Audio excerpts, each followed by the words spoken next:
Hi everyone, welcome back to Hair of the Werewolf. I am your host Lily, and I have with me... Chase, yo. That sucks. I'm gonna keep it. I'm Chase. What's up, guys? And we are a paranormal podcast with a pub-like atmosphere, and we are going to try to scare you, but my goal is to scare Chase.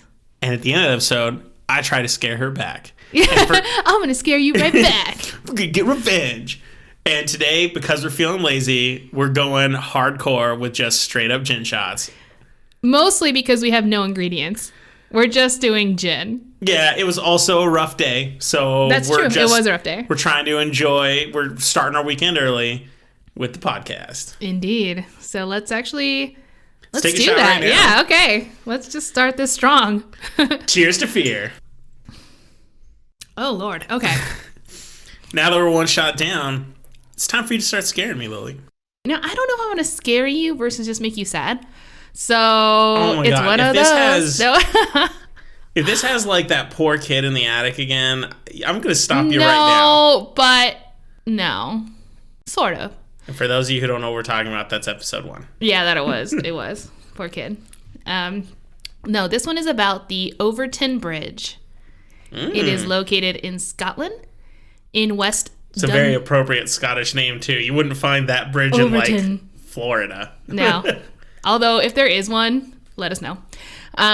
This one is located, or like the bridge itself, it's located in West Dunbartonshire, which is northeast of Glasgow, in a place called Dunbarton. Yep, that's where I've got family from that region. That's right. And so, people believe that there is something very paranormal about this bridge because there have been an unnaturally large number of dog suicides.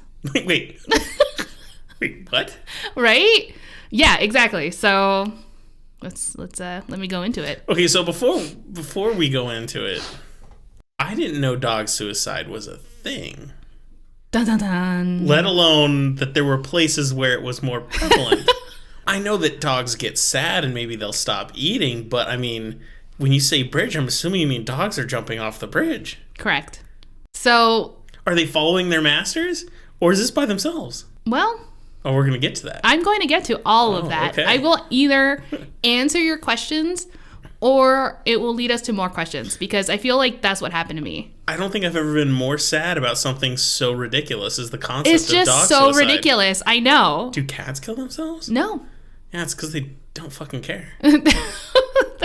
Well, and they'd have to kill themselves 9 times for it to actually, like, work. Yes, if that was a real thing, they would have to kill themselves 9 times. A real thing. Sure. I saw Batman Returns. I know, totally. It's true, obviously. Great documentary. These unexplained dog deaths have been occurring since around the 1950s, 60s-ish. And since then, there have been 600 reports of dogs leaping to their death. Well... That's a little misleading because only about 50 have been actually confirmed that died, whereas most of them, when they jump, even though at its highest point on the bridge is 50 feet, a lot of them survive, though. A lot of them survive. It's going to be a really painful survival. I'm not saying that they're looking good. So, but when they say reports of dogs jumping, is this because they found dogs at the bottom and that's the report, or you actually saw, like, a guy said, I literally just saw a dog jump off the bridge? They're usually, like, it was a dog owner who reported something like that, or someone that would have witnessed. So it was seen. Yes. It's not just the bodies As far as I've read, there wasn't anyone ever talking about how, they keep finding dogs at the bottom of it or anything like that. It's like, we saw them jump. It is estimated that there is at least one dog every year that jumps off the bridge. So let me give you some more information here. I'm actually kind of scared about this because this is very unnatural to me, but maybe there's a whole world of dog suicide I don't know about. The bridge itself was built in 1895 because the property owners needed a better passageway for carriages to get to the house. Because at the end of the bridge, there's like this giant mansion, castle looking thing. It's a very beautiful building. Fancy. Yeah, it's gorgeous. And it actually, I mean, I think maybe some people would think it looks ominous and darker, and because it's old gray stone and everything, and it does have like castle-like qualities, and it's amazing, and it's in Scotland, so I think people are like, oh, it's haunted. I think it's beautiful. Like, I would be ecstatic I'm all about that. To hang out there. Yeah, never seen a castle that looked haunted. I'm sorry, I just haven't. Yeah, so yeah, like, that was the reason why it was built. There's no, do you know what I'm saying? No sinister, no Sure.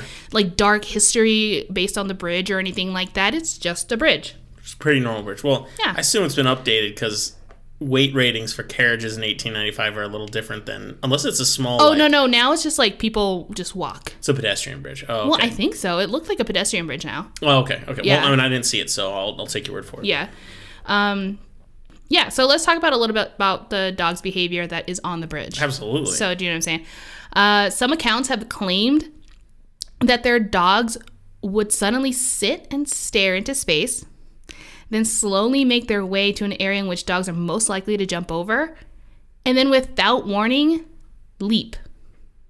Okay, when you said stare into nothing, I'm not joking. I totally pictured the one husky from The Thing, the one that was being chased at the beginning, and we find out later is a monster. Sure.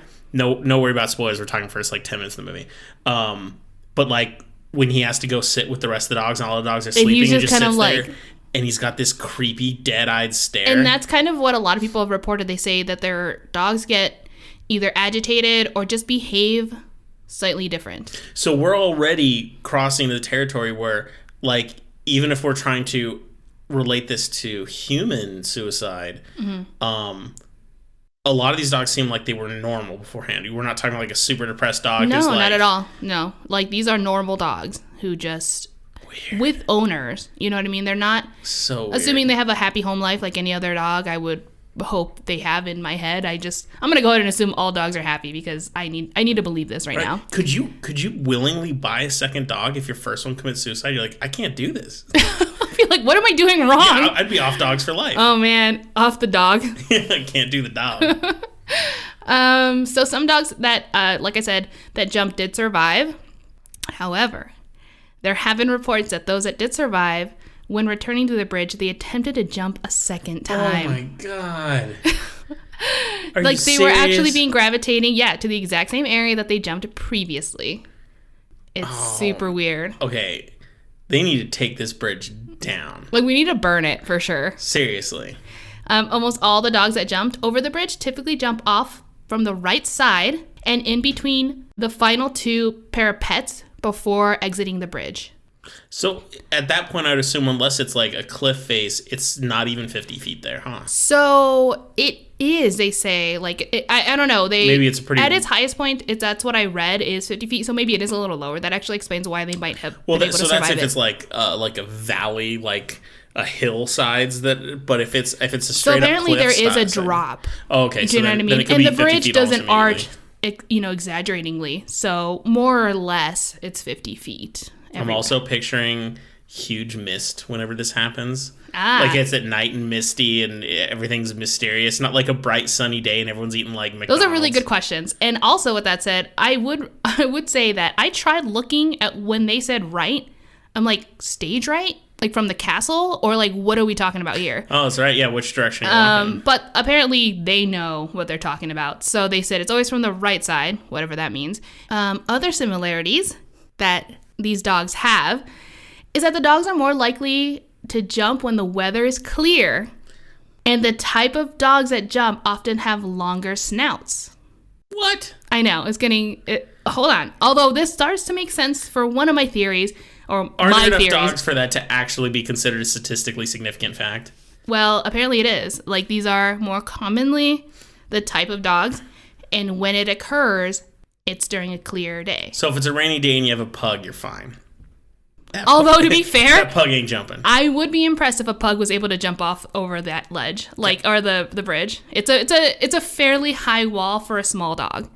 All right. Yeah, that would be a really jumpy pug, which I've never seen. An eager to jump puppy. I mean, at that point, I'd be like, there's something seriously wrong. Not saying that there isn't already, but a pug, no way. This is some fucked up stuff. I'm just saying. Yes, I completely agree. Let's see. So let's go into the dog psychology. Let's do it. Yeah, exactly.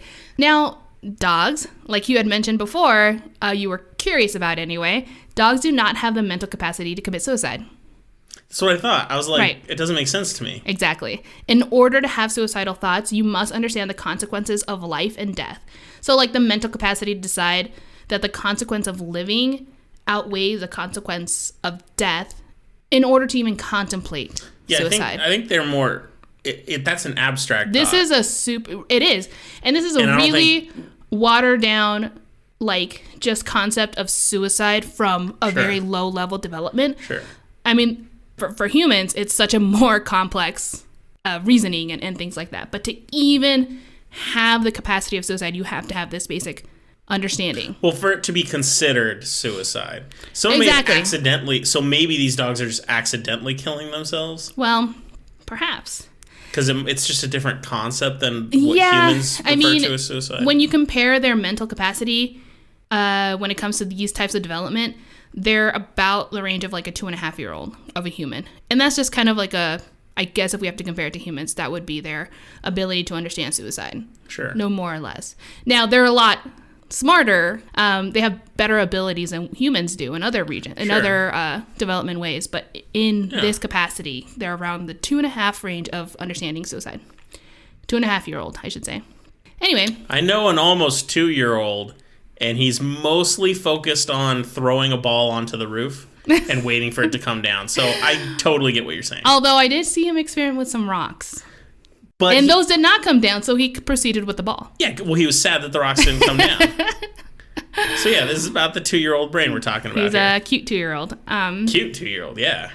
So, yeah, another thing that you brought up earlier, dogs can get very depressed to the point where they don't eat or really respond to their environment. And that I was very aware of. That's usually either, from my understanding, had to do with the way that they're being taken care of, or usually there might be something actually very wrong. Exactly. And these are in the extreme situations, like, for example, if they are super old and they know they're going to pass soon, sometimes they just let it happen. Mm-hmm. Yeah. Do you know what I mean? Like, I've actually seen that in person. That happen. Oh, gosh, I'm so sorry. Yeah, or they're very sick and they have that same kind of understanding that it's going to happen. But this isn't suicide. Do you know what I'm saying? This isn't them giving up. It's them literally understanding it's already going to happen, so I'm just going to let it happen. Yeah, letting go is different than suicide. Right, exactly. And that it has been observed in a lot of mammals, actually. That's not just to dogs, of course. I've had a few friends who are cat owners, and they say they tend to wander on their own, so they don't want to be near you. Right. So it's kind of one of those things, again, like it's not like a dog was feeling like they wanted or thought they were going to die and then leap, like trying to get away from you. So again, suicide really isn't a factor here, is what I'm saying. I think. No, I think that's a fair point, but I mean, we are honestly, and I mean this with respect, we love animals, we love all this stuff. We're talking about the psychology of a creature we can't actually talk to. Okay, that's fair, but... Which makes it very difficult to fully interpret. Argue, just because I was very interested in the field when I was deciding my majors and things like that when I was learning. Yeah.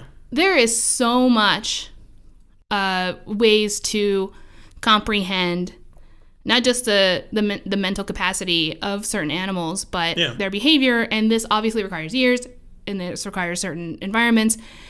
But there is ways to understand it better than what you might think. I think I know what I'm believe saying? I totally. A lot of it is data collection, of course.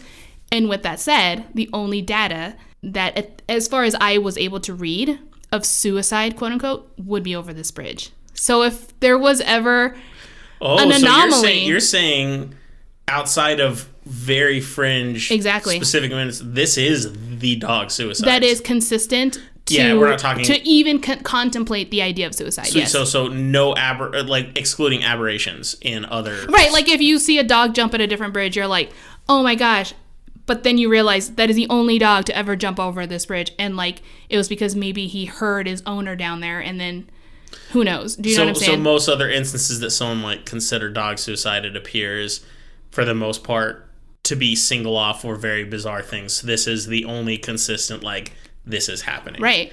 Right. Ooh. All right. That makes this bridge a place I never want to go to. We are bridging. I'm so happy to know my family's from this region. Sweet. I know. I felt bad when you were boasting. I'm like, I was excited, and I still can't wait to visit because we almost visited. So we did all the cities in Scotland except for not all the cities. Well, no, we did the big cities. We didn't do Glasgow. But except Glasgow, I was going to say. So we missed Glasgow, and Dunbarton's just north of Glasgow. Yes. So let's get into the theories. Oh, yeah, absolutely. There are some crazy ones. I'm not gonna lie. Please tell me one of them is aliens. Oh my God, no, there actually isn't. I'll spoil it right now. No aliens. Don't worry for all you alien fans out there. I got something coming a little later. It's good. It's good. It should be good, I hope. All right, so tell me these crazy theories. Okay, so the first one is Overtoun actually means the thin place in Celtic mythology. It's believed that these places are closer connected to heaven or the other side, depending on how you are, at what time these mythologies have morphed into from heaven to different ideologies. Stranger Things here going on, right? So, and because it's been long believed that dogs are more sensitive to the paranormal, that there is something actually gravitating. Yeah. But I don't know. That is such a on the surface kind of explanation because it's just based off the mythology of the name of the town itself, not necessarily the bridge. Sure. So, I don't know. But if you name the town, the assumption is there's something going on somewhere. And it could be here. So, the second theory is murder. Wait, what? People using the bridge's haunted history as an excuse to kill their dogs. That is the least likely one, I feel. Okay, so one, this would mean that there's a lot of people who are really... Okay. That's rude, I think, to the town. Like, that's just rude because a lot of them tend to be locals or people who are visiting, but still, what's going on here? So, every now and then we hear some pretty horrible stories about, terrible owners with their pets and everything, but those are usually just appalling things, And they're isolated and it's not considered a normal act. Right. So this seems like a considerably large number of dogs. This would be, but again, I guess what they were trying to imply was, again, putting the effort still, if you were just going to do it because you're cold-hearted and then trying to get away with it. I don't know the laws in Scotland about dog murder. Maybe they're heavier than in the States or in different states here. But I do know that there are some people who just think that these are fake stories. They just think people are that mean. And so I'm going to say two things why I don't even think that there's a lot of credit to this. I agree. Number one, this sounds horrible once again. It's a horrible notion, but I don't think anyone would think twice if you just said, my dog died this morning, and all you had to do was hit it over the head and bury it. I'm not joking at all. No, you're right. There's not an autopsy investigation. There's no requirement. There's no thing, so you could just say, my dog died and I buried it in the backyard. So you'd be able to kill your dog and you wouldn't have to go out for a walk. I know. No, you're right. If you're a horrible person, the idea of a walk sound... But second reason is, unless a lot of the people whose dogs jumped are not from that area, they traveled... That I wouldn't believe it. So I mean, if they traveled, the idea was, oh man, I need to get rid of my dog, but I hear there's this bridge, we can get rid of it there. If they're coming from far away, I'm like, why would you even bring your dog? Yeah, but if they're all locals, it's they're already going to be on this bridge. It's not, It's not a really good theory, but I think we should talk about it. But there's someone who mentioned it, I think, and then they just went with it. The other one is optical illusion.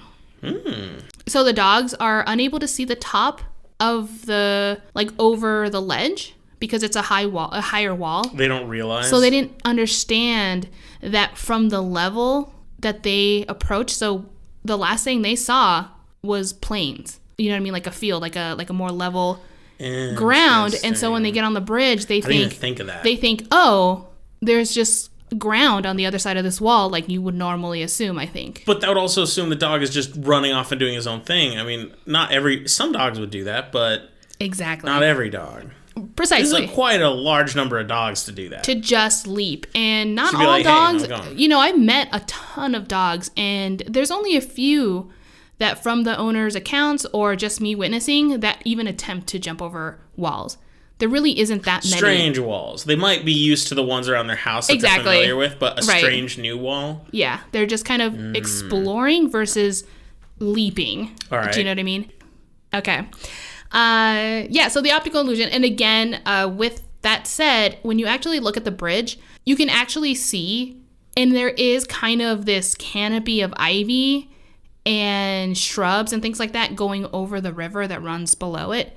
So it's very actually difficult to see that there's more ground below it.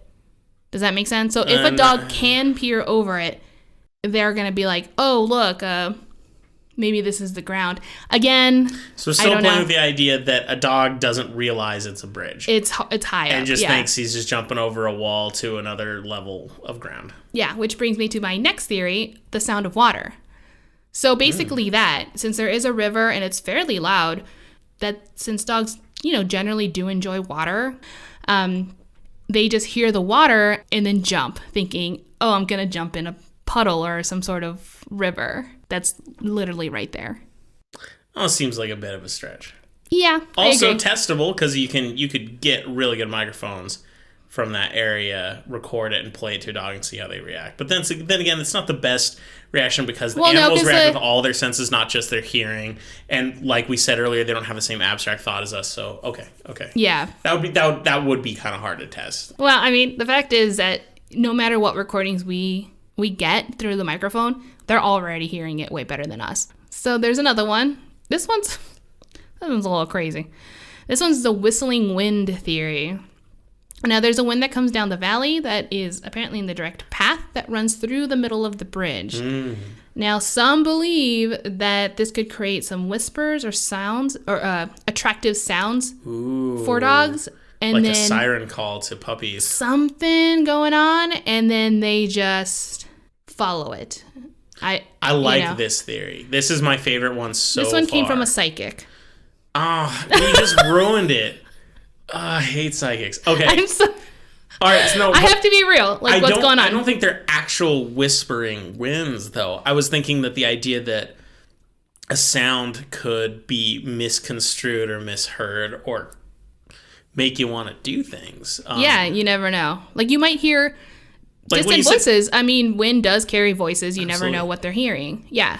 Well, when you said psychic, I was like, oh, God, she actually thinks the wind is actually talking to them. And I'm like, no, none of that. This was a dog psychic. Well, I think, so to bring it to an actual experience we both had, when you and me were up at Chaco Canyon, this was almost 2 years ago now.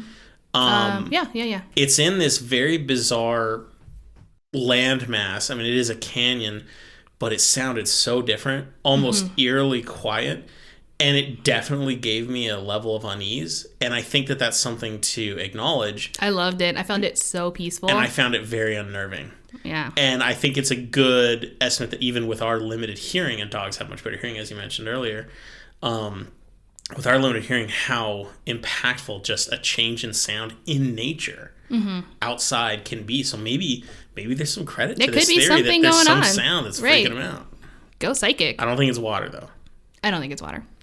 But wind, man, I sound like a kick job. I'm like, it can't be the sound of water, but I bet the sound of wind sounds smart. Which of the four elements is it? Oh, I sound like an idiot. All right, let's keep going. I need to hear more. So another one, the hauntings. I love this one already. Yeah. This is good. This isn't from a psychic, right?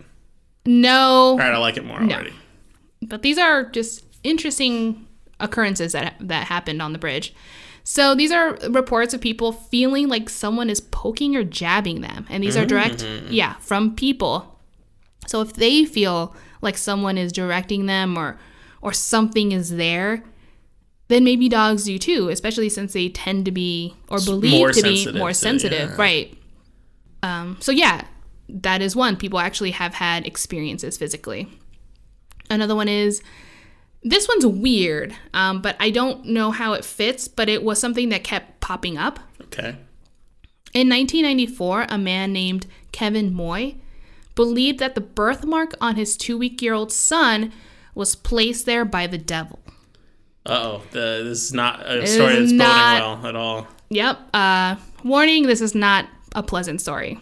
Awesome. Well, I mean, you had to bring us down from the elation of the dog suicide bridge, so let's go. You didn't think I could go lower, but here we are.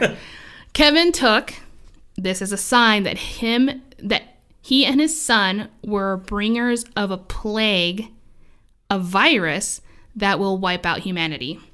So in order to avoid this, he needed to kill himself and his son. So one day when he, his wife, and his child were walking over the bridge, Kevin took this as an opportunity and threw his 2-week-old son over the bridge. Oh, my God. And he died. And then Kevin tried to jump over himself. However, his wife managed to pull him back. Why would she save the man who just threw her son off a bridge? I think in just the hysteria, like the panic. I was like, I'm a prick. If someone threw my kid off the bridge, I'd be like, yeah, you better jump off. You're actually throwing them off the bridge too. Yeah, so that's, that happened. And so when he was arrested, that's when he revealed a lot of the information and what he believed and his manic, crazy thoughts and everything. He even tried killing himself at some point again with a knife. And so he was just mentally disturbed. He was very, very disturbed. And I think this one kind of brings up a lot in a lot of the places that I was searching more information, is because why this bridge? Again, is this the only bridge in the area maybe? But Did this guy live in the area? Yeah, I guess he was someone that lived there. Okay. Yeah. So we can at least just say he's like, where should I throw this baby? That bridge is close. This is now the bridge. I guess. But again, like we talked about, like the murder of dogs and all these things, like why this bridge? So I think there was some sort of association, this kind of like perpetual wondering, is there something going on supernatural about this bridge? Is there some energy there that is gravitating, that's making people who are vulnerable, who are crazy, or just unknowledgeable, like a dog wouldn't understand, but feel compelled to do something terrible to themselves there? It's totally a story for another episode, but there's a lot of this that reminds me of that bridge that's in northern New Mexico, the Suicide Bridge. I don't know that one. What? Oh, yeah. It's... Maybe if you say the name, but I'm have no idea what you're talking about. I'm trying to remember exactly where it was. I wanted to say it was kind of on the way up north towards Taos, but that doesn't sound right anymore. There's a bridge in New Mexico that people commit suicide on all the time. What? Yeah, and there's always crews there, unfortunately, having to recover bodies down below. There's big signs saying don't commit suicide. And the thing is, when you actually see photos of this bridge in the canyons over, it's gorgeous. It's so beautiful. And could it be accidental accidental because no, this has been a suicide bridge for a very long time. Well, I'm saying like because it's pretty, and then maybe people are not being safe overlooking. I think at the very least, if it's not a very good area. I haven't done a lot of research into it because, as we know with the dogs, it's a very depressing subject. But I do know that there is a considerable number of people who now know that it's a suicide bridge. So when they're contemplating suicide, it becomes like the venue in which to do it. Okay. Well, that's not something the dogs know about because the dogs don't have some super network of communication. This isn't Penguins of Madagascar where they're all in cahoots and secret organizations. Right. There's no underground dog society. Yeah. This dog, contemplating. Each dog probably knows like 4 other dog butts. That's its social circle. Aw. Yeah, probably. So yeah, that is another just kind of a strange, I don't know if it was a theory, but it kind of like added to the weirdness that might be occurring. Another one is the White Lady of Overtoun. White Lady of Overtoun. Yeah. So it's not like just some white lady. It's like she's dressed in white. Oh, okay. Right. The Lady of Overtoun lived in the mansion, the one that I talked about earlier, sometime in the early 1800s. The legend goes that the lady was so distraught of her husband's passing in 1908 that ever since then she would be seen walking across the bridge every single day with her dogs. Oh, I like a legend. Right, until she passed in 1931. Ooh, man. She lived, what does that make it, 23 years later than her husband? Yeah, it's a long time to be alone. Damn. And so damn, this lady would have been old as fuck. Sorry. I hope that makes it into the podcast. No. Damn, this lady's old as fuck. Well, no, because I think when I read when she was born or something. But okay, anyway, I think I meant to say, because I said she lived in the mansion in the early 1800s, and then I said she died in 1931. She would have to be like 120 or 130 years old. If it was 1801 to 1931, that's 130 literal years. Oh, right. No, I know. That's if her husband died when she was 0. Okay, let me try to figure out that is some creepy child marriage. So, yeah, like, Okay, so I totally messed up. When I said that she lived in the early 1800s, I meant she lived there in the early 1900s, which is why in my head I'm like, that makes her really old. But you mean to tell me she wasn't like 300 years old? I know. I was like, wait, that makes her like 130 years old or something. My husband died a century ago. I'm all right. Yeah, it's like, anyway. I'll keep going. So like there's some claims that they see her ghost crossing the bridge and then disappearing, and some people believe that in the area that they see her is where dogs would jump. Right near the edge, huh? And they kind of sense her sadness and want to help her. Oh. And so they leap and then unfortunately leap over the bridge. Now that's just one of... that makes me love the dogs more and think she's a bitch. I know. I'm like, could you just get your depression out of here, please? Yeah, can you stop ruining other people's lives with your... other little... with your shit? Innocent creatures. She is also seen, though, however, inside the house. So in the mansion, people believe that they've seen her in the window. So the mansion itself is allegedly haunted, too. Allegedly, yes. So the bridge leading to the haunted mansion is haunted. All right. Very possibly. All right, just trying to get Depends everything on who ready. you ask. Are the hills haunted, too? You know what? That whole place is haunted. Let's just get rid of it. So the current owners have been at the house. And when I say current owners, I mean like when I saw the interview with them, that was like now a couple of years old. I'm assuming they're still there. Possibly, yeah. Yeah. Anyway, they had been there already for 20 years. And they're from Texas. And they do not believe the house is haunted. Or nor do they believe that it has anything to do with the dog suicides. But I mean, they at least acknowledge there's like a serious puppy problem going on. Well, that's really not up to them. I know, mean, that's like the town that? saying, I don't care where you from, like, this is happening. There's only so many things you can turn a blind eye to. This one doesn't seem like one. Not really. No, that's a physical evidence of something horrible happening. Oh, puppies. So with that said, I think this couple is interesting. The current owners did say during an interview that they have spotted angels in the house. They go on to tell their experiences that the man claimed that he saw a 9-foot figure of an angel that glowed in the room that they called the angel room. This room was called the angel room long before they arrived because it has a mural in the ceiling of angels. The lady of the house claimed that she has spotted angels in another room sitting on a rocking chair near a window that happened to overlook straight into the bridge. All right, wait a minute. I've been holding my tongue. What? This couple said the house isn't haunted, but they see angels in it? Just bear with me here. Yes. And so she says that the angel, the one that she saw, turned to her and said, everything is going to be all right. Then the angel disappeared. After sharing these stories, the interviewer asked again, so after these sightings, you don't believe it's haunted? And the couple looked at her and just said, no, this place is absolutely not haunted. We just see angels. So they're kind of crazy, I think. I don't want to badmouth. Okay.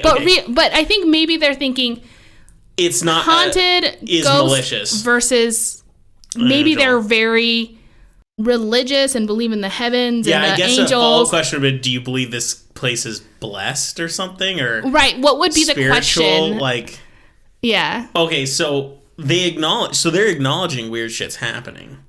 It's just how they're interpreting it. In the same way that the dogs might be interpreting something differently. Perhaps. So you're saying these Texas people might be dogs. They have the mental capacity of a 2.5-year-old child. I'm just kidding. They're experiencing. Yeah. I don't know what their development stopped long ago. So they acknowledge things are going on in the house, yet they claim it's not haunting. So in their head, it's angels. So, but before they moved in, it was acknowledged that it was haunted. So it's very hard to get it out of them to say that it's haunted because of these reasons. Now, onto my final theory, and I think it might be the one that you would think is more likely, but it still has its flaws. All right. So before you jump in. I'll be patient. I'll hold my tongue. So this theory is called the mink theory. Like the animal mink. This is very topical because of recent news. Mink have been all over it. And a lot of people, including me, I always knew mink coats were fur coats. Mm-hmm. But I guess I had never realized the animal was called mink. Oh, yeah. That's how stupid I am. Oh. And then when I saw like the videos, I was like, I've never seen a mink before. Oh, really? Yeah. So I just think this is topical. It's kind of like I hear about mink on the news for completely different things. And yeah, now, they're like and related now you're talking to me about mink. To like ferrets and stuff like that. Yeah. Doesn't that credit where when you hear something, all of a sudden you're going to hear it again and again for like months, and it's just kind of weird. Well, just because now you're aware of it. Yeah. Yeah. So dogs are very attracted to the scent of mink. Really? And there are reports of wild mink in the area. And so many people believe that there's a large group of them roaming around the bridge. Animal habitat expert David Sexton did an experiment. He did multiple experiments. He did trying to, kind of what you were alluding to with sound, seeing if there's something that they can pick up that we're not hearing, that they are. Maybe there's something... I like this guy. Something else going on that we're not understanding. He's probing the options. He's going down to the dog's level. They're hypersensitive of hearing. Is there something they're catching?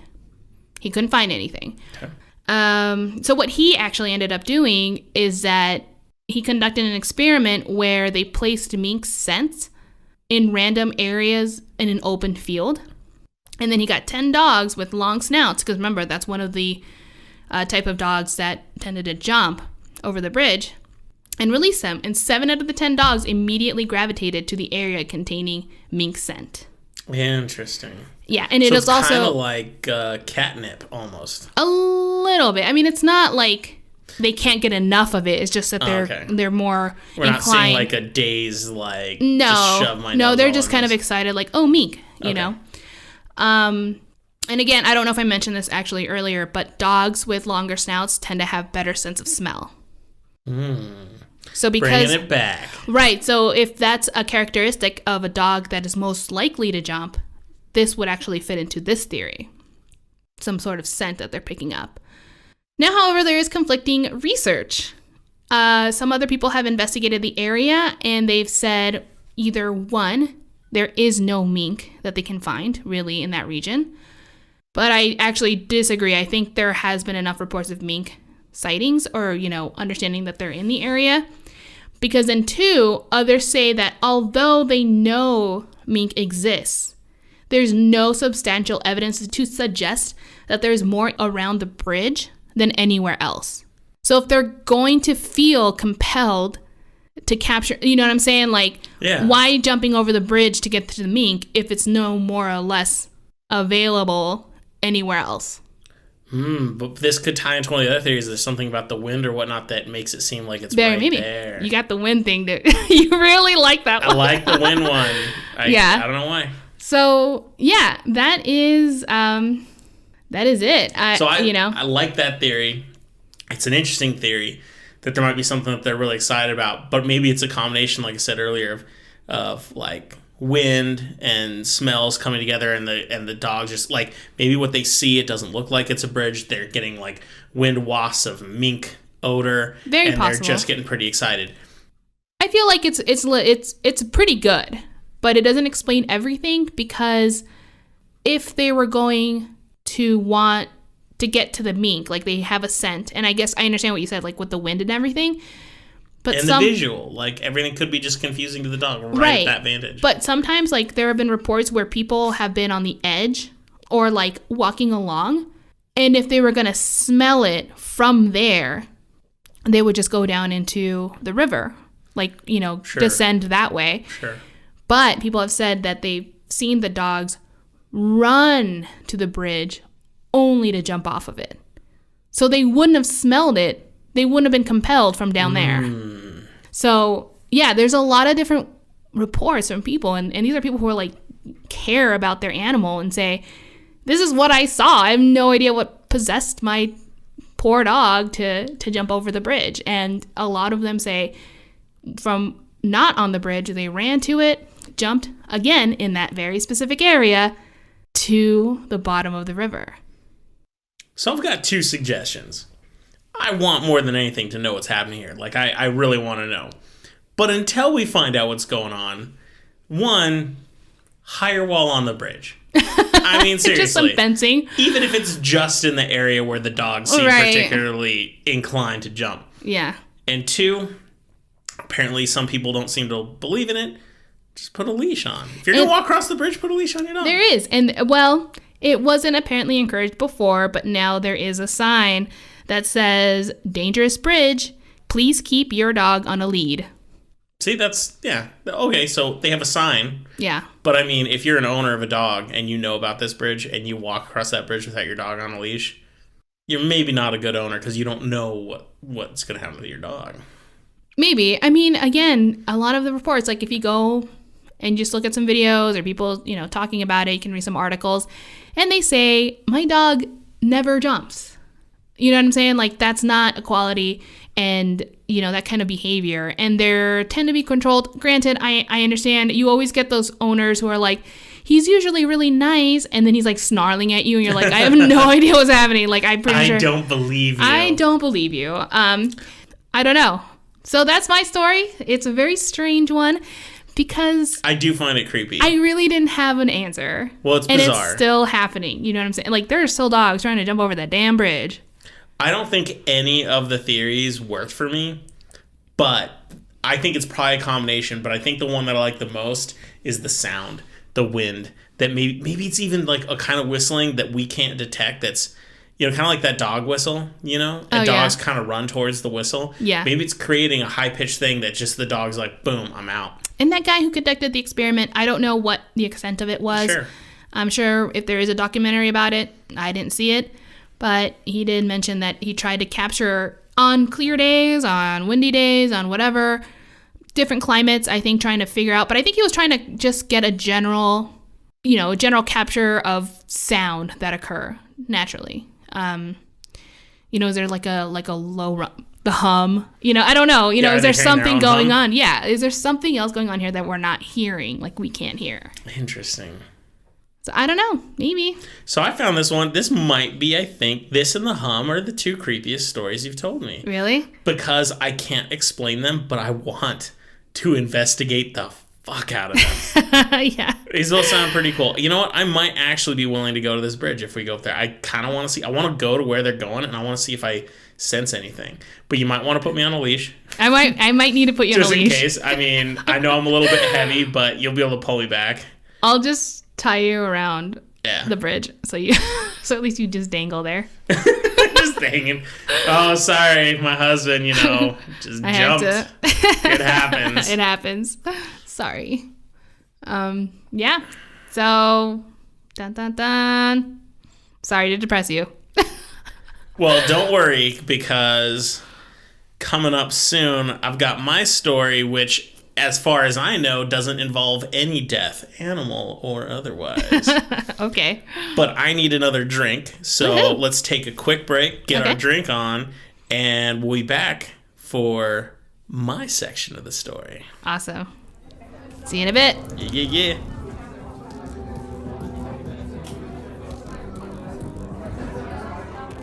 All right, so we're back, and we are refreshed. Fresh drink in hand. We are, yes, and we're ready to go. And I'm so excited to hear your story, because it's a long one from what I understand, right? This is longer than my other ones, but don't worry, guys. It's not long in the, drawn out way. It's long because there's a good, fun info. So, this is, as you guys know, an end of episode encounter. But it's weird to call it end of episode, because even though it's the second half of the episode, that usually sounds like it's supposed to be brief, and it's not. So anyway. Not this time around, but that's okay. Brace yourself. And I'm also not going to have a title. What? Yeah, because you're already going to know what it is in the first sentence anyway. Oh. So a lot of you may have already heard about this. I hadn't. Because researching UFO stuff's actually pretty new to me, because I'm a super skeptic and I usually just roll my eyes. So now that I'm getting into it, it's pretty fun. So only stuff that really excites me. So here we go. This took place on January 8th, 2008 in Stephenville, Texas. Okay. Now, 2008, you and me would have been at January. We'd been dating about a year by that point. Cute. So I was more interested in drinking beer, partying, and college than I was about aliens. Ah, so nothing has changed except for the college part. Right. I'd still be in college if I could, if I had money. Anyway, So on January 8th, 2008, around sunset in Stephenville, Texas, and if you want to know where Stephenville is, just look at Texas, and it's really close to right in the middle. It's just west of Dallas. About 40 people witnessed an unidentified craft in the sky above Stephenville, Texas. And this is a small town of only like 17,000. So 40 people is kind of a big population number for such a small town. Yeah, it's a big deal. Yeah. The craft was described to be between a football field in length all the way. Whoa. But that was like on the low end. Other people described it to be even larger, up to a mile in length. How do you see a mile? Like, I know. How do you see a mile, right? Yeah. Already, we've got red flags. I'm with you. Okay. I'm with you. All right. It was described as silent, very fast, and had strobing lights. Okay. Some, but not all, of the observers saw military aircraft pursuing this one as well. They did see it. Some did. Okay. Not everyone did. So this is going to be interesting as we get into this. It kind of has to do with some people agree, some people... we'll get into it. Okay. Now, the reason this one was so exciting to me is there's more than a few similarities between this sighting and the one that happened a little over a decade before this in Phoenix, the famous Phoenix Lights. Right, yeah. So this is like 12 years ago for us, but Phoenix Lights was almost as long ago to them as it was to us now. Yeah. So the U.S. Air Force initially denied any aircraft were in the area. Mm-hmm. Major Carl Lewis of the 301st Fighter Wing denied having anything flying that night, and other bases in the vicinity claimed the same. However, on January 23rd, a couple weeks later, they changed their story and said that they were conducting training flights in the area and that they had 10 F-16 jets active from out of Fort Worth. They claimed it was an internal communications problem that had been fixed, and that's why they weren't reporting it initially. So they said it was a communication issue. Okay, sure. Already, I got interested because when the military changes its story, there's two answers. One, they're coming up with a different lie, or two, honestly, there was a communications problem. Bureaucracies are like this, but it's interesting. It makes it a little bit saucier. Like if there was a time to not have an error, this would have been it. Absolutely. You know what I mean? And been like, oh, from the start, be like, yeah, totally, we were there.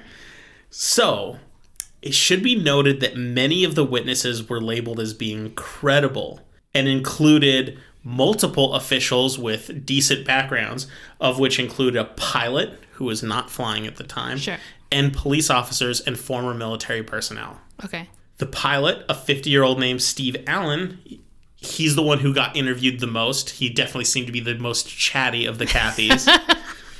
He's such a chatty Cathy. Such a chatty Cathy. The pilot, so he's about 50 years old, was sitting around a fire near Selden, which is a town very close nearby, when he saw the craft. Using his familiarity with aircraft, he deduced that the UFO was moving at more than 3,000 miles an hour. He reasoned this because the craft crossed the sky in a few seconds, where it would take the craft he flew, which happened to be a Cessna, very small airplane, at least 20 minutes. I mean, I think that's hard to say because from his vantage point, like, what does the sky mean? The entirety of visible sky. But anyway, this is what he said. Well, I think he's like, since he's a pilot, right? I think he has a better gauge. And I'm not a pilot, so I'm going to give him credit where I mean, like, if I saw something in the sky, it's kind of like when you are deceived by the ocean and sailors will be like, nope, that is a lot further than you think. And you're like, oh, I thought it was like right there, you know? No, absolutely. So this is one where I'm just going to have to give him the credit or the benefit of the doubt, not the credit, the benefit of the doubt. Right. He also mentioned that 2 fighter jets were in pursuit. Now, this story is going to be a little discombobulated because I read this on like 4 different sources, and they all had different interview quotes from him, so stuff gets a little bit jarbled. Anyway, he said the craft was, quote, bigger than a Walmart, end quote. And the object was, quote, an arch-shaped, converted in a vertical shape. What? And then it split and made 2 of them, and then these turned into fire and it was gone, end quote. What? Yeah, your face is as confused as mine because that's not English. It doesn't make any sense. It sounds like I mean, you know how like people are like, I can't describe it, and you're like, you have to try, and he's like, all right, I'll try. It's kind of like when they were describing the flange and the dingus in Rick and Morty. But anyway, thankfully, I've not seen that yet. In another interview, he clarified further, which really helped. Now, this was an interview I saw in Popular Mechanics. Now, a lot of my sources come from this Popular Mechanics article on this because they actually thoroughly looked into this. It was the most in-depth coverage of this. So maybe good. Yeah, okay. Yeah. He said the lights flashed, but they did so without a regular pattern. And they, quote, lined up horizontally, 7 of them, then changed into an arch. Mm-hmm. Then lined up vertically, and I saw 2 rectangles of bright flame, end quote. He says that they kind of drifted northbound, but then came back a few minutes later. But that time is when he mentioned that they were in pursuit by 2 fighter jets. His friend, I'm going to try to pronounce his name, Odom, O-D-O-M, as well as Odom's wife, apparently also saw the lights because he was sitting in front of a fire in front of his friend Odom's house. Oh, okay. Later, when Alan went home, he contacted the airfield, and they said nothing should have been flying that night. So he actually has contacts. That's interesting, but he's civilian, and he would have had contacts with civilian air. And they wouldn't know anything about the fighter jets. If there was, some sort of... Yeah. Right, okay, sure. So then another important witness was police officer Leroy, I'm going to say Gaitan, G-A-I-T-A-N. He was Leroy Jenkins. It's not Leroy Jenkins. No, this is Leroy Gaitan, who... Oh, okay. I'm sure he's a cool guy, but completely less interesting than Leroy Jenkins. For sure. He was outside when he saw what he described as a red glow. He did not come forward about his observations until others had, though. Yeah. Okay. He's one of those fucking guys. Did he have his Pop-Tarts pop and then he's like, oh, I forgot to tell people about it? There is aliens. So I'm already just going to say it. I already don't believe anything this guy says. Okay. Because if you see something crazy and you don't say anything until other people do it, I think it's just as likely that you saw something as you're... Arguably. And let me just put it this way. Not because I feel... like this could be his case, but I do think that some people do reserve sharing information in the fear of sounding crazy. Sure. So if other people have seen it and now you're like, okay, one, either he thought he was going crazy and is like, I'm not going to tell anyone. I might be losing it. Or 2, he's like, I saw something. I don't want people thinking I'm losing it. And then obviously, once he hears people talking about it, he's like, maybe I'm not crazy. Maybe won't think I'm crazy, and if they do, at least I'm not the only one. And that's a fair point, and it is always nice to give credit where credit's due, but also understand the guy might come off like this, oh, everyone's seen this? Well, I saw it too, and that's what it sounds like to me. Oh, okay, there it is. Now, that may not be what happened, okay. But if you see, at this point going forward, if you see alien stuff and you wait to tell until other people tell, I'm just assuming you're a liar. And you just want attention. Just saying it. Okay. Anyway, his description is also super vague, which helps his case.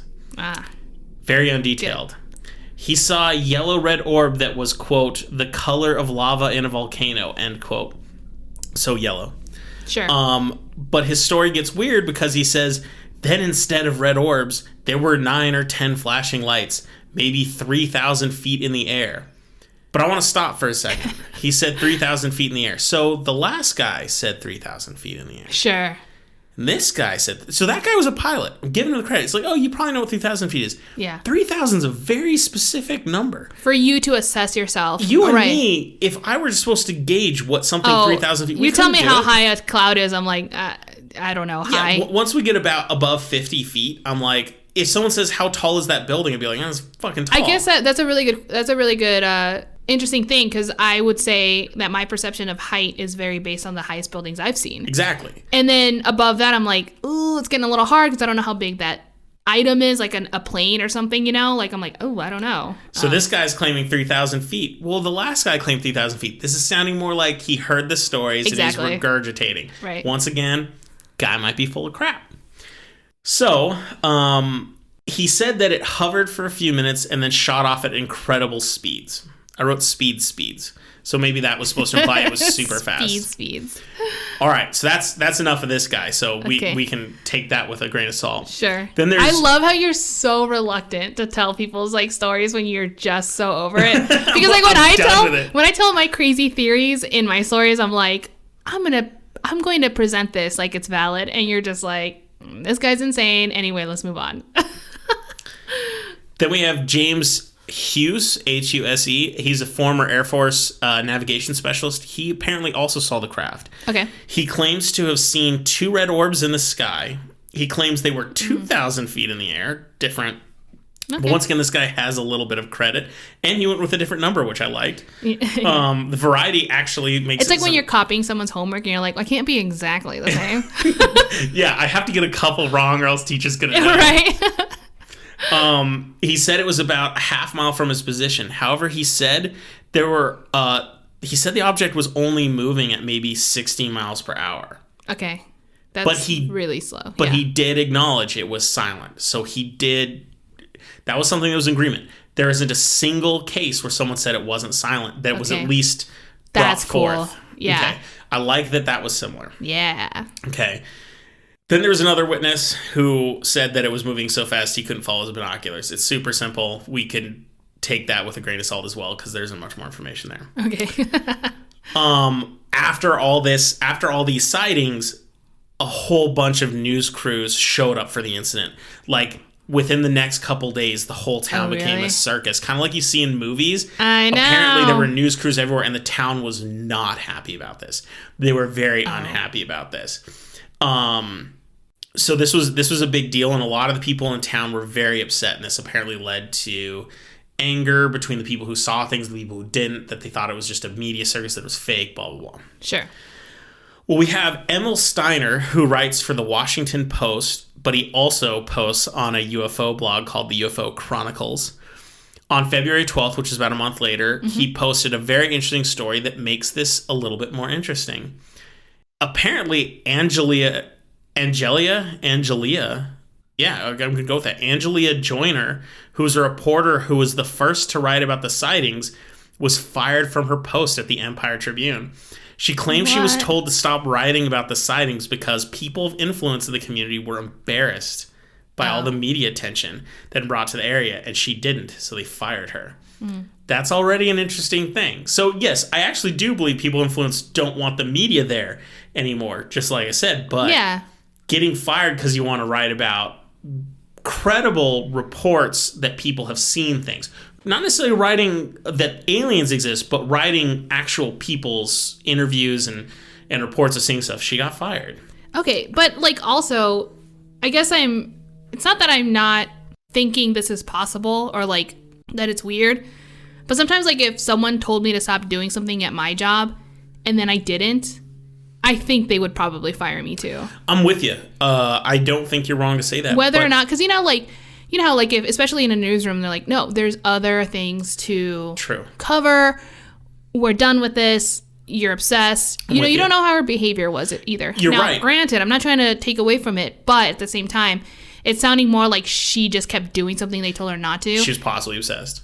Maybe. Yeah. You're like, okay, well, no one's stopping you from writing it in a different way, like through your own means. True. Don't use the resources of your company that is paying you to do other things. No, absolutely. I think that's a really good point. Yeah, I don't know. But I also think, how annoying can a reporter be?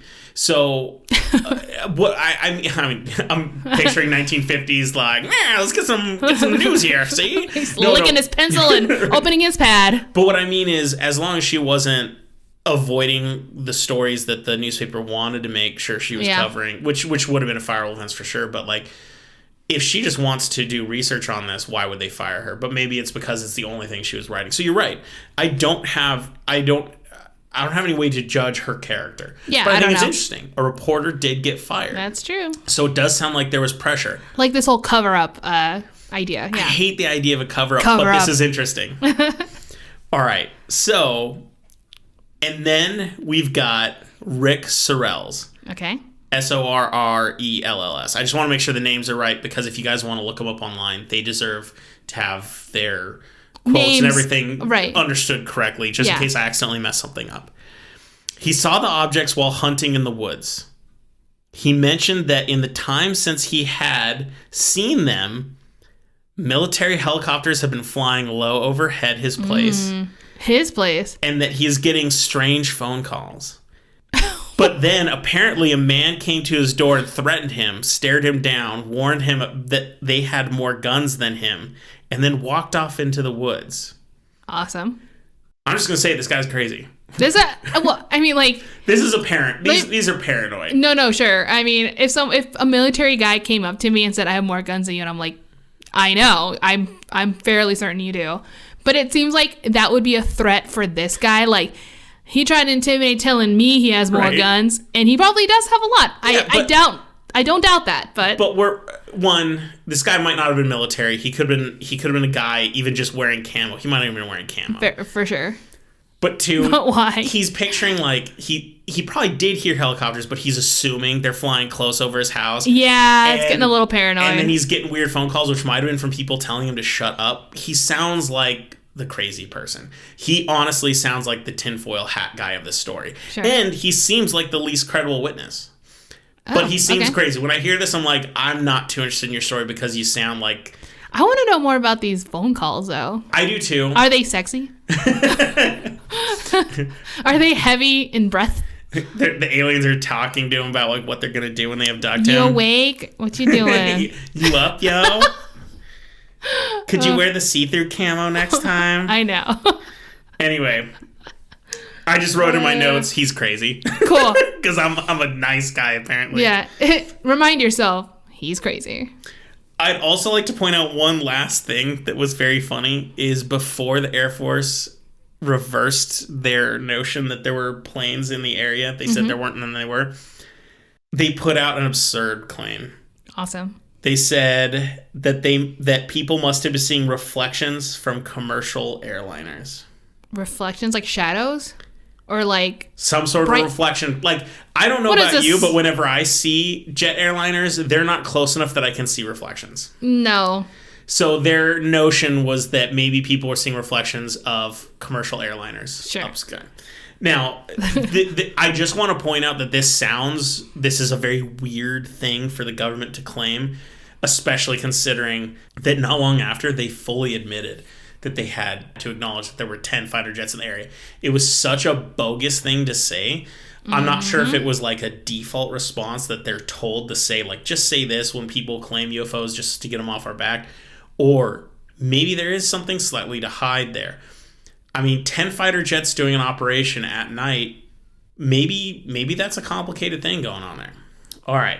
It's true.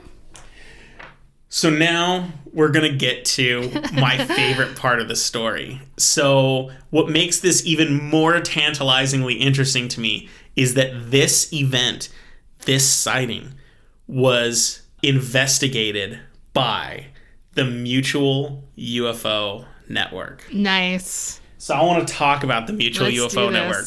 This is very important.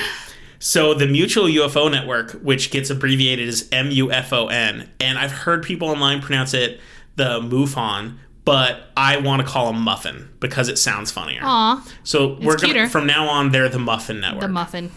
So they were established in 1969. They have over 3,000 members worldwide. They document UFO encounters. They claim to be people who are trying to accurately document all UFO encounters using science and everything at their means. Okay. However, a lot of notable and important critics have problems with it because they are very known for using pseudoscience and cherry-picking information to fit their needs, which sounds very much like most UFO conspiracy theorists that I know. I believe that. Yeah. So we have to be careful. But what makes them interesting is they are probably the largest and most renowned UFO investigation thing. And they document, like, people call them all the time and they get all kinds of reports, but they don't go out and investigate things often. Mm-hmm. They have a very short list of things that they've actually gone out to investigate. And we're talking things big like Phoenix lights. Okay. We're not talking like some guy sees something in his backyard and they go investigate. No. They want stuff where there's lots of witnesses, but they should also be credible witnesses, where there's enough information where like there might be something here. Like they have a level of understanding. They're picky. And so this brings me to why I'm investigating this story, was because when I read about Muffin, and after I got over laughing about how funny their name was, Muffin, I looked at the cases they researched, and there weren't that many, like, in-depth research. They document a lot of stuff, and there's a lot of information, there's a lot of people writing, there's a lot of hardworking people. Sure. You know, whether or not I trust their research is irrelevant. Like, there's a lot of people working hard. but they don't have that many that they fully investigate. And this was the most recent. Whoa. And I got really excited. And I'm like, I have never heard this. This happened, not too long ago. And so let's talk about Muffin's research. Let's do it. They went out on January 18th, which wasn't much. It was only about 10 days after. Okay. And they set up an open hearing in the nearby town known as Dublin, Texas, was very nearby. Nearly 200 people came by to tell their story. Wow. And thousands of people tuned in online to hear this. Awesome. That's a lot of witnesses. That is a ton. However, it gets funny because some of those stories were people telling events that went back 30 years. Okay, so they're just saying, I think I saw something not relevant to that night or that day or whatever. Maybe they didn't see something that night and they're like, but I believe there's UFOs. I once saw my nan totally abducted. Oh, right. Yeah. Weird. My nan? I'd like to, right? So this is where I give a little bit of credit to Muffin. Because of all these 200 people that came forward with their story, Muffin only considers about 20 of these reports to be credible or useful. Oh, wow. Okay, so they're being a little more specific, which I like. That's good. I like that. It has to meet a certain criteria almost. Yeah. They also filed Freedom of Information Act requests to a lot of agencies in the area. 2 of them actually replied, including the Federal Aviation Administration and the National Weather Service. Okay. They gave what they considered relevant radar information to the area and time. Cool. Nice. Muffin, with all their data, interviews, and stuff, they wrote a 77-page report of the incident. Awesome. Cool. So apparently, it's dissertation. It's well thought out, and it's, well, in the sense that, they took the information and they analyzed it I hope, appropriately, right? I'm pretty sure if we went online to my Reddit account and copied everything I've written about Moon Knight and reply to people, I might have about a 77-page report on Moon Knight. All right. Would it be wrong, though? Everything about Moon Knight is right. My point is that I feel like you're giving information, which is what they did. Yeah. There might be 200 people's opinions on Moon Knight, but only one is credible. Mine. Mm-hmm. Anyway, so let's go into this report just a little bit. This report was written by Glenn Schultz and Robert Powell. Schultz actually has radar experience from allegedly working at White Sands Missile Range. So all of a sudden, I like his credibility. He knows about radar, and they already have radar information. I'm actually interested in what he has to say. However, we have Robert Powell, whose claim to credentials is that he used to work with semiconductors at AMD. AMD makes processors. They're a competitor to Intel. It's a great company, but can we stop for a second and go, what point does semiconductors have anything to do with UFO investigation? It doesn't. Lost me. This was them begging, because they mentioned this at the beginning of the report, the abstract, that this is what this guy does. So I'm like, they're begging to say, look, he works in a skilled scientific field. He has to be credible. No, he doesn't have to be credible at all. You can be crazy. I guess as long as it has something to it. Like, did he develop a software that would help? Nope. Okay, I don't know. None of this is relevant. The fact that they even mention it in the article already started making me roll my eyes, and I'm like, oh, okay, is this how it is? And it brought back the notion that people criticize Muffin for their pseudoscience, where I'm like, you can't just say because a guy has a degree in biology doesn't mean his opinions on UFOs are even credible and or relevant. No, but it could say, at least they're science-minded, or someone who... If that's where they're going. They just said this guy worked on processors. That doesn't mean anything. I don't know. It means he's good at math. Yeah. I mean, there's plenty of smart people and dumb people who can be good at a lot of different things. No, I understand. But I think, whenever you're trying to imply, I think the notion, and it's not that I necessarily agree, because I think anyone's integrity is just as important as anyone else. But I think, in general, more people are likely to believe someone in that position, or if they're a doctor, because I think people believe that they have more to lose in one way or another. Because then now, in the field that they work in, what's good about that? And that requires a lot of energy and effort and that's fair. And credibility in itself. No, that's fair, but he no longer works for this company. Okay. This is something he did in the past. Ignore everything I said then. And I mean, if you're a doctor and it's relating to the medical field, if you're a medical doctor, really the medical field, yes, that's relevant. If you're a doctor of like physics, but I mean, I have a bachelor's degree in art, but yes, I mean, I went to higher education to like an extent, I guess, but I don't think I'm any more credible to talk about UFOs than someone who isn't even through high school yet. Like the experience isn't relevant, is what I mean. Okay, sure. It's all just. Yeah, okay. When I already assume if someone can write a report, they have a level of intelligence that I'm at least going to be able to read their words. So I was put off initially. No, that makes sense. Anyway, so with the data they had, they concluded from the radar information they had that there were indeed 10 Air Force planes in the area. Okay. As well as an airborne warning control system plane. So this seems to back up, like, it's like the military is like, we have 10 planes, we got to say it, there's data, it's there. Mm-hmm.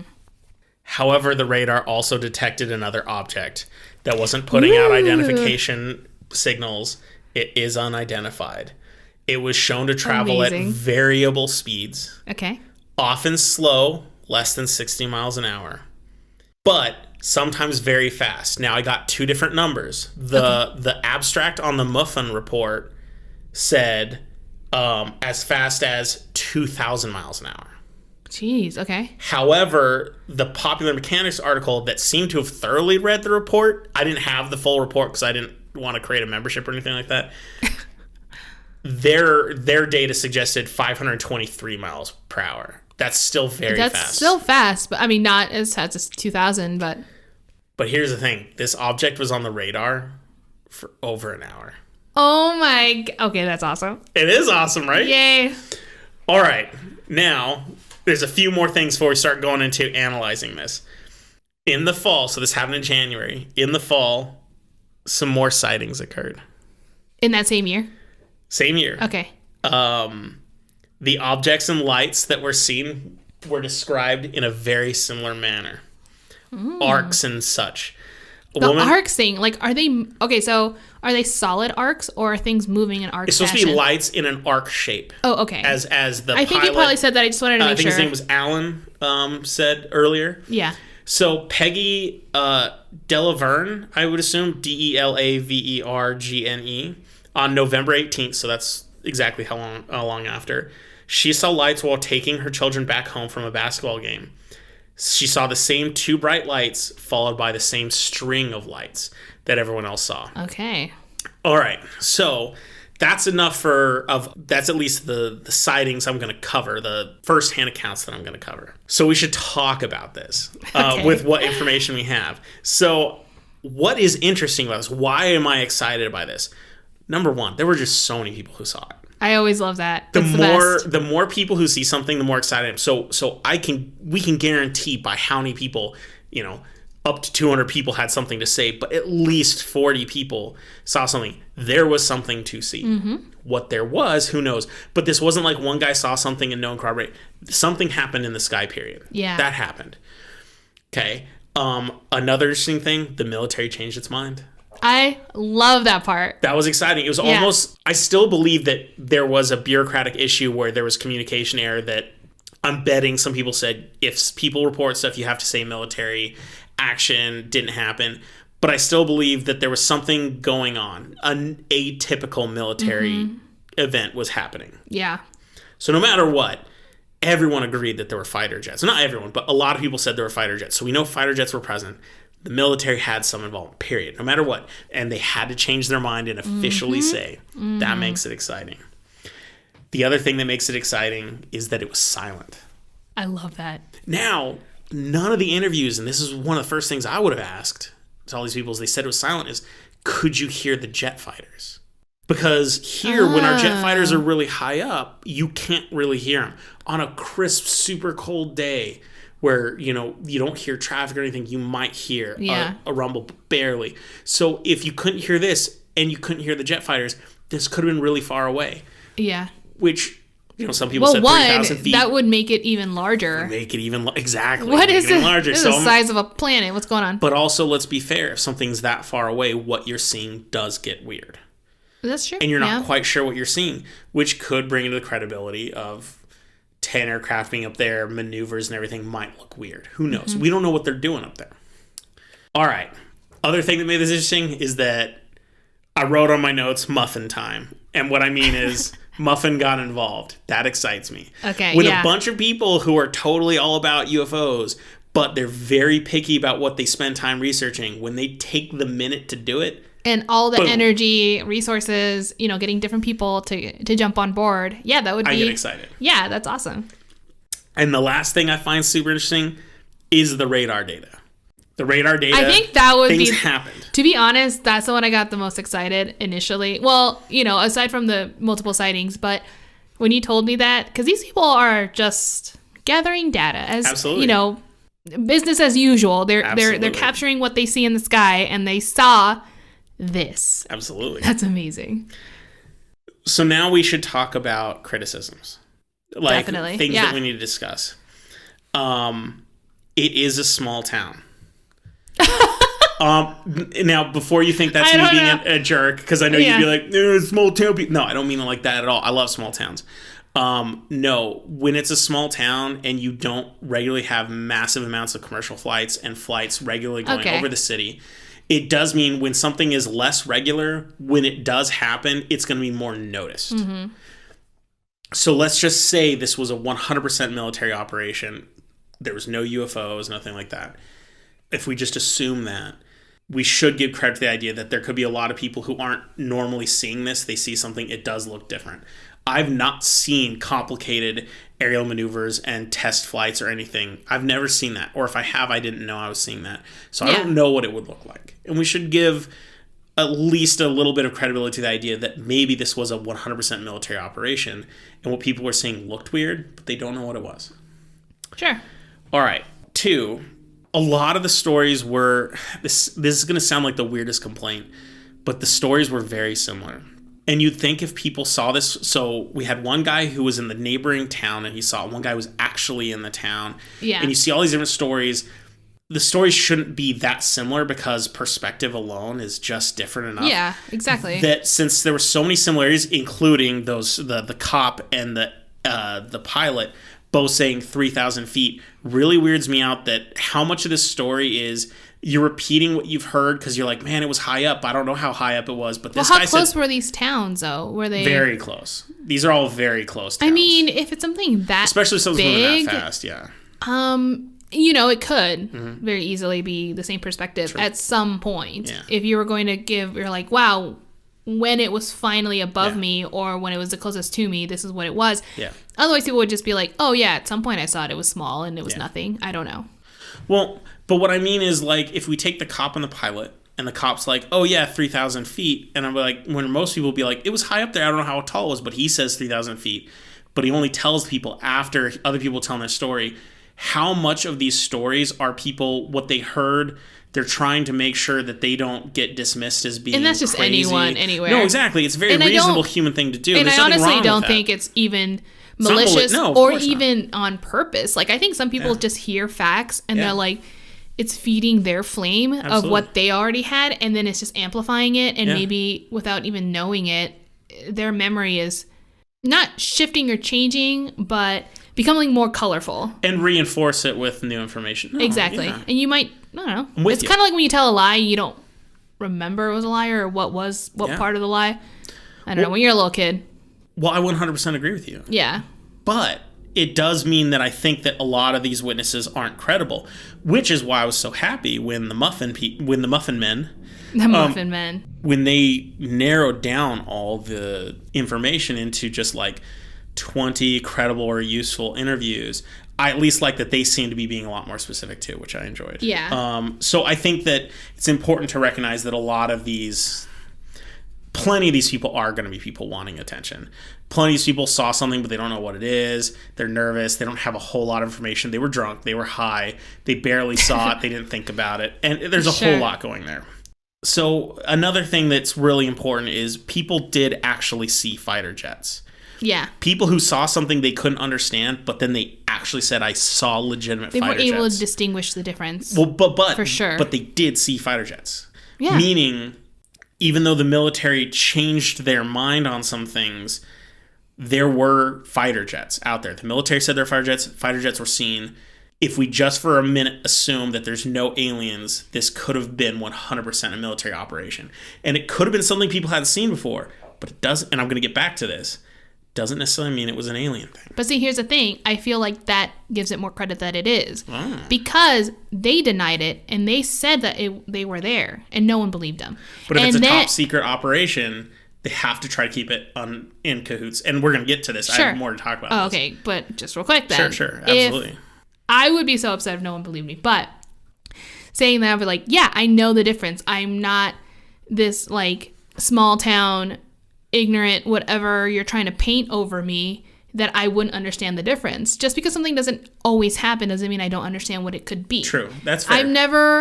I've never seen certain animals in real life, but I'm pretty sure if I saw them, I knew exactly what it was. Unless it's a mink. I've never seen a penguin. Whoa, mind blown. You've never seen a penguin? I've never seen a penguin in real life. I've been able to pet a penguin. What the hell? Yeah. When? In Boston. Oh my god. Well, I'm not in Boston, and I'm in Albuquerque. So they have the They have the penguin exhibit now, though. Yeah, the giant. Well, at our local zoo, I think it's open. I haven't been to it since. Well, I hadn't been to it either. But yeah, I was at the giant penguin exhibit, and it was an emperor penguin, and there was a zookeeper there, and I remember telling them my girlfriend. Oh my! I'm gonna kill myself. Loves penguins. And they were feeding him little fishes, little tiny long silver fishes. And I was allowed to feed it one, but they had to be very specific. They told me like I had to hold my hand in a certain way so that it couldn't like bite me or anything. Yeah. And then they said I couldn't pet its head for some reason. They said it was an angry penguin. Oh. But they said that if I touched it on its like wing, it was fine. And I did, and it felt wet. Well, that doesn't surprise me. Yeah, but penguins are I never had a thing for penguins until you told me about them, and then I saw them close, and now I think they're pretty awesome. Yeah. So again, if I saw a penguin, I'm pretty sure. But what about a mink? I wouldn't know. I know what a mink looks like too. I have no idea what it looks like. Okay, well, going back to the other thing, my knowledge of mink, apparently, I'm very uneducated on a lot of animals. I think if you saw it, you wouldn't be like, is that an alien? It looks like an animal that would be like, is that just a weird looking ferret? Okay, so ferret. Okay, I'd buy that. If I saw a ferret and someone said mink, I'd be like, oh, okay, I guess. Yeah. All like right. You wouldn't be like, ooh, alien. No, you're like, oh, it's an animal. I just don't know what it is exactly. So again, that's how I feel about the situation. It's like, no one believed them that they saw the fighter jets. Then it was confirmed. No one's still believing them that they saw a different object. They have no reason to just add one and not the other. Okay. You know, why would one suddenly be real and then the other one's still fake? Okay. I don't know. No, that's a really good way to look at it. I wasn't looking at it that way, and I think that's worth taking note of. I think that's interesting, and it's a good way to analyze the situation. I like that. Anyway, yeah. Well, so here's another issue, and it has to do with the radar. So radar isn't a miracle technology. It's a complicated technology. It's not super simple. And so you can go back to when radar was first invented, and one of the problems that we've always had has to do with what's called radar ghosting, false echoes. And that's where you see sounds and reflections of things that appear to be objects that are moving, but they're not. Sometimes they can be stationary objects like buildings or trees. It's an incredibly complicated thing to explain how these echoes occur. I only know that because when I tried to read, I was getting confused. Okay. So I can't regurgitate it because I was getting lost. And they even mentioned this is a very complicated thing. Yeah. And in recent years, and even up to this point, they probably had it, but especially afterwards, we have new software algorithms that filter through this stuff. So a lot of recent radar detections cut out a lot of the stuff that you don't see anymore. Oh, that's cool. Yeah. So I don't know how much of this could have been ghosting. It's important to note because ghosting can sometimes picture very large objects, and sometimes these objects appear to be moving very fast, but they're not. Just something that happens. Now, a former Air Force pilot, James McGaha, McGaha, He was a longtime UFO skeptic, which means I'm already a fan of this guy. Yeah. Because I'm totally down to believe in UFOs, but I believe being skeptic is the only way to do it right. He mentioned, quote, they had a huge amount of data and they just pulled a few bits of information out of it and drew the line, end quote. So he's talking about Muffin's response, and he said there was so much radar data and it looked like they were very specifically picking out stuff that corroborated the idea that there's a UFO. Okay, so again, the cherry picking. Yeah. And I am willing to give this guy credit because this is a freedom of information. This radar information is public. He was able to look at it himself. Yeah. Oh, cool. Okay. And so if you have an expert, a guy who's worked on this, I mean, he's able to see this and he's like, look, they're picking what sounds good. And I think that's important because how much of this information is actually useful? Because you could have 3 bits of information that suggest there was nothing there, but they have one that there was a fast object and they're like, ooh, but we heard some interviews, we should go with this. To be fair, if we try to assume that there was an alien craft here, the idea that it would respond to radar in a normal way, maybe it would, maybe it wouldn't. So maybe we would see weird stuff that might seem like a ghost, but it wasn't. So this isn't necessarily to say it's not true. I don't want to put too much faith in the science of radar that it is or isn't picking something up. But I do think it's important to not take the radar information as being a de facto example of or of not a craft being there. Yeah. And so if we bring this back to the Phoenix Lights, one of the explanations given by the military was that it was a bunch of discarded flares dumped from an A-10 plane. Okay. I remember that. As a skeptic, I think that's bullshit. I agree. They didn't work like that. I've seen the video of the Phoenix Lights, and they are very weird. And I'd like to point out that the Phoenix Lights, which took place in the 90s, there's video. Plenty of video. This is one of my biggest problems with this story. No one has video. 2008, much later, we're talking early smartphones, and everyone has cell phones that can take some level of video. I'm trying to think. We've got nothing. I mean, it was before the smartphone, I think. Yeah, but even then, when we first met, I still had a phone that could take video. Maybe not the best video, but no one's even posting pictures for sure. Yeah, no one's even showing crappy video. Like no, they were pretty bad. Yeah, no one's showing Loch Ness video. Here's the thing: I think you're getting overexcited because people did have phones and they could take pictures and took videos. But I remember these phones; they were one of the lowest qualities. It's very true. Of film. It's very true. And pictures because it wasn't there yet, and it was just good enough because it was on your phone. Versus having an actual camera. There were amazing cameras at the time, for sure, that would have been able to capture a pretty good image or video. There were camcorders, of course. So, did these people have them accessible at the time? Seems not likely. Okay. That's fair, but of the, up to 200 people had stories, but of the 40 people who were sure to have seen this event, do you think of 40... one of them would have tried to pull out even if it was their old film camera and tried to take a picture? I mean, I would think so. No one did. Of 40 people, that's weird to Sometimes me. I think, although just because of being in the situation, seeing something so bizarre, I don't know if my first reaction would be to film it, especially if it's like a ghost or if it's an alien. I know you might be and you're laughing, but no, I'm actually I'm laughing because I'm agreeing with you. Because and I think you're making a valid point. I just feel so compelled to witness what's happening and being like, do I really want to run inside? Yeah. Or find my phone, because my phone is always gone for some reason. Like, I never have my phone near me. And so I'm like, will I actually literally look away from this insane situation just to capture it? And maybe some people would. I don't know. And I'm with you, actually, because you and me, but we're the people that when we go to concerts together, we watch the band because we want to be there. Whereas most people around us have their cell phones the whole time. But that's different. That's prepared for the situation.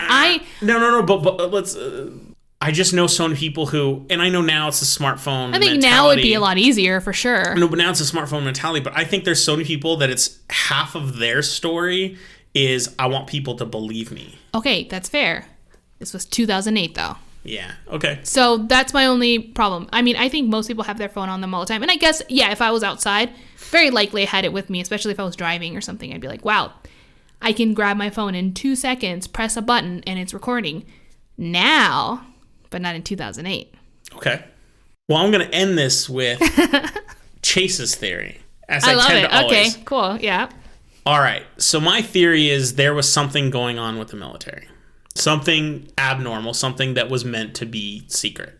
Whether or not a UFO, and by UFO I mean specifically here, an alien craft was involved, I don't know. However, I think it's important, and one of my favorite things about the Popular Mechanics article that they discussed about has to do with a lot of the things the military is doing is top secret, and top secret for a reason. Yeah, of course. And it is not only probable that they might be testing new aircraft, new aviation technology, and everything like that. We have documented accounts of this happening for decades, including, as they mentioned in the article, DARPA, who did a lot of top secret stuff. Yep. They created blimps that were shaped like boomerangs that could fly at 60,000 feet and could remain up there unmanned for months. These were spotted by people as far back as 1990 and reported as UFOs. However, it was made publicly available. All this research, it was made public. And they were telling them, no, not it's until this. 2004.